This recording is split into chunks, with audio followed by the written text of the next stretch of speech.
Welcome back. In this video, we are going to solve problem 1-77 that is taken from chapter number 1 Stress and book name is Mechanics of Material by R.C. Hibbeler. So statement is the tension member is fastened together using two bolts, one on each side of the member as shown. Each bolt has a diameter of 0.3 inch. Determine the maximum load P that can be applied to the member if allowable shearing stress for bolt is 12 ksi and allowable normal stress is 20 ksi. So you can see this is member 1 and this is member 2 that are held together by using a joint having bolt on one on each this side and other one on the other side, and this is exerted by a tensile load P. So you have to find the maximum load or allowable load P that can be applied on this joint or on this tensile tension member. So let's start with the solution. So what will be the first step is that first step is if you cut this or if you separate this members and draw the free body diagram, so it will be like this. Let me draw it first. This will be member. You can see this is a load P, clear, and this angle is 60 degree. So when you separate it, so you will be having a normal force perpendicular to this surface, clear, and this will act, let it, we take it upward, and there will be a shear force on this surface, clear. This will be the shear force. This is V and this will be equal to normal force.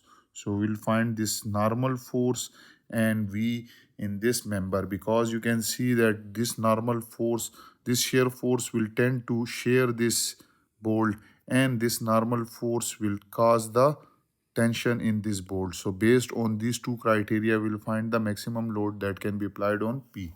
So we will find this equation, N and V by using equation of equilibrium. So first equation of equilibrium is that sum of all forces along y direction must be equal to 0, and y direction is taken in this because you can see you have N in this direction and V is in this direction. So what we are going to do is if you draw a line parallel to this 60 degree, clear? So if you draw a line parallel to this 60 degree, so this P will have two component, one along this axis which is equal to one along this axis and other along this parallel to this N. So this will let this is equal to x component and this is equal to y component. So you can see px will be equal to p cos of 30 degree, p cos of 60 degree, clear, and this py will be equal to p sine of 60 degree. And you can see when you apply this equation, so you can see the force in this direction is N and other force in this direction is Py, which is equal to P sine of 60. Their sum must be equal to 0. So I will write N minus Py, which is P sine of 60 degree, clear, is equal to 0. So from here, this N will be equal to P sine of 60 degree, clear, and this P will be equal to N divided by sine of 60 degree. So that will be equal to 1.1547 N times N, clear. So I will write it, P will be equal to 1.547 times N. Let this is your equation number 1. Now we will apply another equation that sum of all component in x direction must be equal to 0 and force in this direction is taken as positive. So you can see V is in this direction and Px is in opposite direction. So plus V minus Px is equal to 0. So I will write V minus Px is equal to 0. So we know that Px is P cos of 60 degree, clear. So from here that is equal to 0. So V is equal to P cos of 60 degree. Clear? And P will be equal to V divided by cos of 60 degree, and that will be equal to 2 times V. So I can write P is equal to 2V.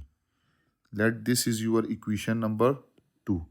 Now you can see that here P is based on the normal force, and here in 2 it is based on shear force. So what we are going to do is that we will first apply a criteria. We will apply criteria based on allowable shearing stress. Allowable shearing stress. So we know that allowable shearing stress is equal to V divided by area, since there are two bolts, one on this side and other one is on another side. So we will take this V is equal to we do not know V.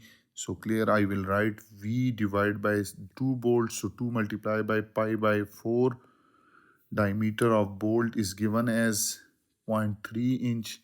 So I will write 0.3 square. And allowable shearing stress for bolt is 12 ksi. So I will write 12 into 10 raised to power 3 is equal to V divided by 2 will cut with this. So we will get pi by 2 into 0.3 square. And from here we will get V is equal to 12 multiplied by 10 raised to power 3 multiplied by pi by 2 into 0.3 square. And you will get the shear force comes out to be 1.696 kip. Now you have this V, so put it in equation number 2. Put in equation 2. So you will get P is equal to 2 times V, and that is equal to 2 multiplied by 1.696 kip. So you will get this P will be equal to 3.39 kip. Now this is the tensile load based on it is based on shear stress, allowable shearing stress. Now what we will do is that we will use, this was the first criteria, we will use second criteria based on allowable normal stress. And we know that allowable normal stress is equal to normal force divided by area. Since there are two bolts, so I will write N divided by 2 multiplied by pi by 4. Diameter of bolt is given as 0.3, so 0.3 square. And allowable normal stress is given as 20 ksi. So 20 into 10 raised to power 3 is equal to N divided by pi by 2, 0.3 square. So you will get this N will be equal to 20 into 10 raised to power 3 multiplied by pi by 2 into 0.3 square. And you will get this N will be equal to 2.827 kip. Put N is equal to 2.827 kip in equation number 1. And what is equation number 1? P is 1.547 times N. So P is equal to 1.547 multiplied by N. So 1.547 multiplied by 2.827 kips.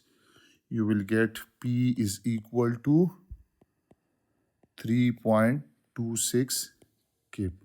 And this P is based on, it is based on normal stress. There. So here you can see we have two values. One P is this one and another one is this one. So this largest load, I will write it over here. The largest tensile load, largest P which can be applied on this system is 3.26 kips. And which is the answer of our this question? Why we have selected this smaller one and called it as the largest load? Because you can see this load is less than this, so it will be safer. And if you put this p in this formula, if you put this p in this formula and then shear force in this formula, so it will exceed the allowable. Your shearing stress will be greater than this allowable shearing stress. So therefore, for safer design, we use P is equal to 3.26 kips. And that was all about this problem 1-77. I hope you have enjoyed this video and you have learned from it. Those who are new to my channel, then subscribe it and don't forget to press the bell icon so that you can get notification about my latest videos. Also share my videos in your community so that my channel may grow further and most of the students may learn from my videos. If you have any question, you can ask me in comment section. Thank you for watching and supporting me.